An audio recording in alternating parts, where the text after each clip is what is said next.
This lecture is recorded by Sarhad Education System for class 6. This is your general science book. Open your books.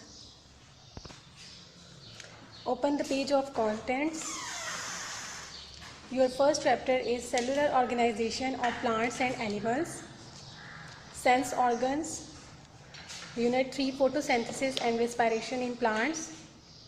Unit number 5, atoms, molecules, mixtures, compounds. Unit number 6, air. Open page number 3.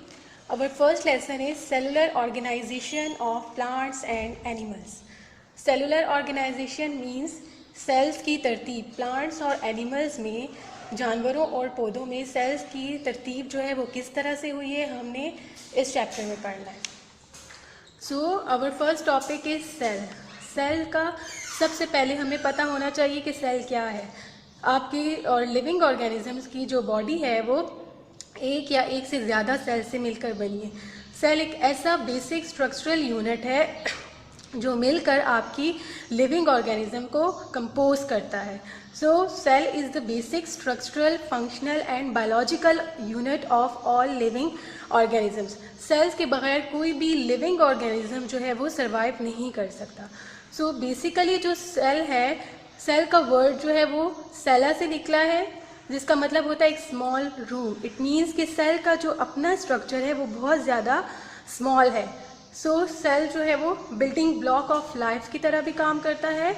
It means कि इसके बगैर जो है वो life possible नहीं है. So it is the smallest unit of life that can reproduce independently, and the study of cell is called cell biology.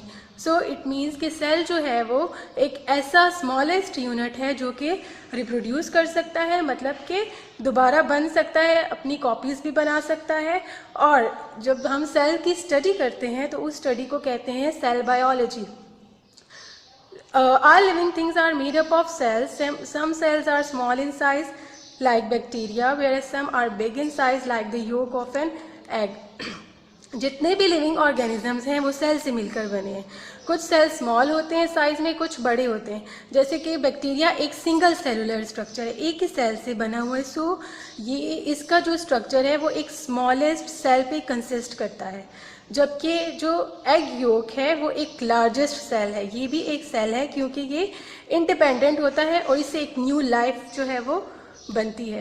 It means कि bacterial cell is a smallest cell and egg yolk is a largest cell.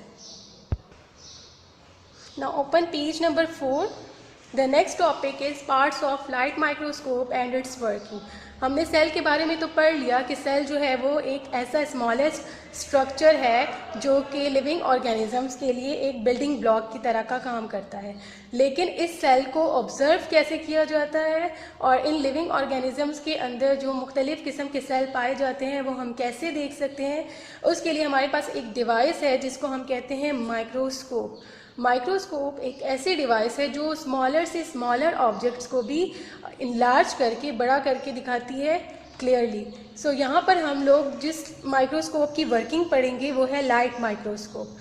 So microscope is a device for seeing small objects clearly. Highlight the definition please. Usually जो है light microscope ज़्यादातर हमारे school की labs में भी use किया जाता है.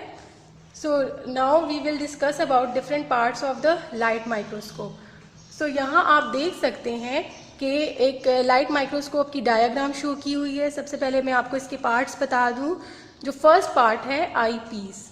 आई पीस का क्या काम है, इसकी मदद से आप जो है वो देख सकते हैं, मतलब यहाँ पर आप अपनी आई रख कर ऑब्जर्व कर सकते हैं किसी भी सैंपल को.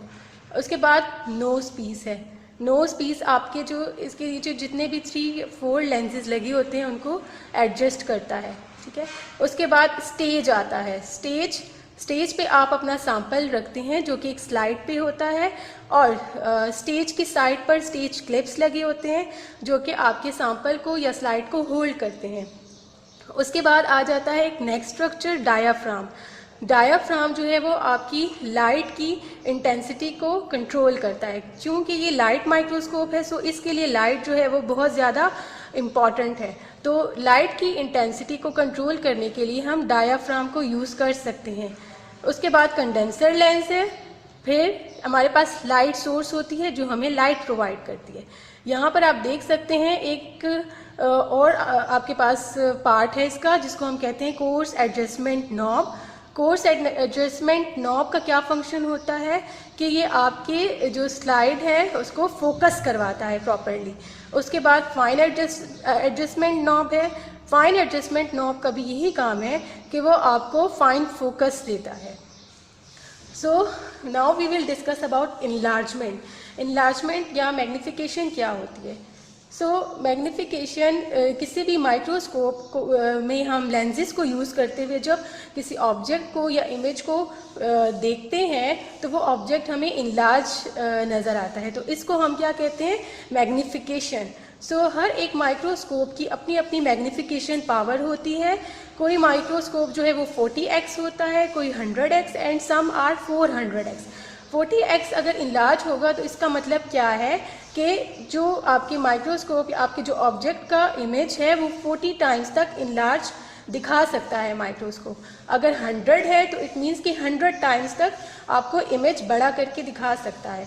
सो लाइट माइक्रोस्कोप में आई पीस है वेयर यू लुक थ्रू, जहाँ से आप देख सकते हैं। अभी मैंने आपको बताया है नोज पीस है जो कि आपके ऑब्जेक्टिव लेंसेज को होल्ड करता है, ग्रिप करता है, और ऑब्जेक्टिव लेंसेज जो हैं वो आपके पास 3 या 4 होते हैं।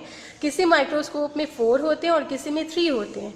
स्टेज क्लिप्स जो है वो आपकी स्लाइड को होल्ड करने में हेल्प करता है, एंड स्टेज जो है वो आपकी स्लाइड को लेवल में रखता है, जिसके ऊपर आप इजीली अपनी स्लाइड जो है वो रख कर उसको ऑब्जर्व कर सकते हैं। डायाफ्राम, क्योंकि ये लाइट माइक्रोस्कोप है तो वो लाइट इंटेंसिटी को कंट्रोल करता है। Light source provides the light, upward direction में जो है वो लाइट प्रोवाइड करता है ताकि ये स्लाइड से जो है वो टकराए, और जब आप इसको आई पीस के थ्रू देखें तो आपको इमेज जो है वो इनलार्ज नज़र आए। देन कंडेंसर लेंस क्या होते हैं, जो आपके लाइट को फोकस करते हैं आपकी सैंपल के ऊपर ताकि आसानी के साथ आपके सैंपल पर लाइट पड़ सके। नाउ कोर्स एडजस्टमेंट नॉब जो है वो आपको फाइन फोकस देने के लिए यूज़ होता है। सो ये माइक्रोस्कोप के डिफरेंट पार्ट्स से हर एक पार्ट का अपना अपना स्पेसिफिक फंक्शन होता है। Turn to page 5, working of light microscope. पीछे हमने डिस्कस किया सेल, माइक्रोस्कोप और माइक्रोस्कोप के डिफरेंट पार्ट्स के बारे में कि ये पार्ट्स किस तरह से काम करते हैं। अब लाइट माइक्रोस्कोप की वर्किंग क्या है, उसको हम कैसे एडजस्ट करते हैं। यहाँ पर जो डिफरेंट पार्ट्स मैंने आपको पहले बताया है, इन्हीं की मदद से हम अपने लाइट माइक्रोस्कोप की जो वर्किंग है उसको जो है वो कर सकते हैं। सबसे पहले जो है आर्म से आपने होल्ड करना है और उसको एक ऐसी जगह पर रखना है जो आपका वर्किंग एरिया है। उसके बाद आपने स्टेज पर स्लाइड, जिसके ऊपर आपका अपना सैंपल रखा हुआ है और जो सेल्स आपने ऑब्जर्व करने हैं उस स्लाइड को आपने स्टेज पर रखना है और उसको स्टेज क्लिप्स की मदद से एडजस्ट करना है। नेक्स्ट, ये जो आई पीस है ये यहाँ से आपने ऑब्जर्व करना होगा अपने सैंपल को। उसके बाद जो है यहाँ पर जो डायाफ्राम है, अगर आपको मैक्सिमम इंटेंसिटी ऑफ लाइट चाहिए तो उसके लिए आपने डायाफ्राम को टर्न करना है। देन जो नोज पीस के नीचे ऑब्जेक्टिव लेंस लगे होते हैं, जो 3 भी हो सकते हैं, 4 भी हो सकते हैं, तो आपने जो भी lens according to the sample use करना है तो आप नोज पीस को टर्न करके अपने लेंसेज को एडजस्ट कर सकती हैं सैंपल के ऊपर। उसके बाद जो है वो कोर्स एडजस्टमेंट नॉब है। कोर्स एडजस्टमेंट नॉब जो है आप उसको रोटेट कर सकती हैं अगर आप जो है वो बिल्कुल क्लियर फोकस चाहते हैं तो उसके लिए आपको कोर्स एडजस्टमेंट नॉब को रोटेट करना होगा। देन फाइन फोकस के लिए आपने फाइन एडजस्टमेंट नॉब को रोटेट करना है। इस तरह से आप जो है वो माइक्रोस्कोप को यूज़ करके किसी भी सैंपल को through the eyepiece observe कर सकते हैं और वो सैंपल आपको जो है वो इसकी मैग्निफिकेशन पावर के अकॉर्डिंगली इनलार्ज नज़र आएगा। पहले मैं आपको बता चुकी हूँ, अगर मैग्निफिकेशन पावर किसी भी माइक्रोस्कोप की 40x है तो इसका क्या मतलब हुआ कि वो आपके सैंपल के इमेज को 40 टाइम्स तक बड़ा करके इनलार्ज करके दिखा सकता है। सो आज के लेक्चर में हमने इसकी वर्किंग डिस्कस कर ली है। नेक्स्ट लेक्चर में हम उसकी डिफरेंट आइडेंटिफिकेशंस के बारे में पढ़ेंगे। पेरेंट्स से गुजारिश है कि वो अपने बच्चों को ये लेसन 2 to 3 टाइम्स लर्न करवाएं ताकि वो समझ सकें। शुक्रिया।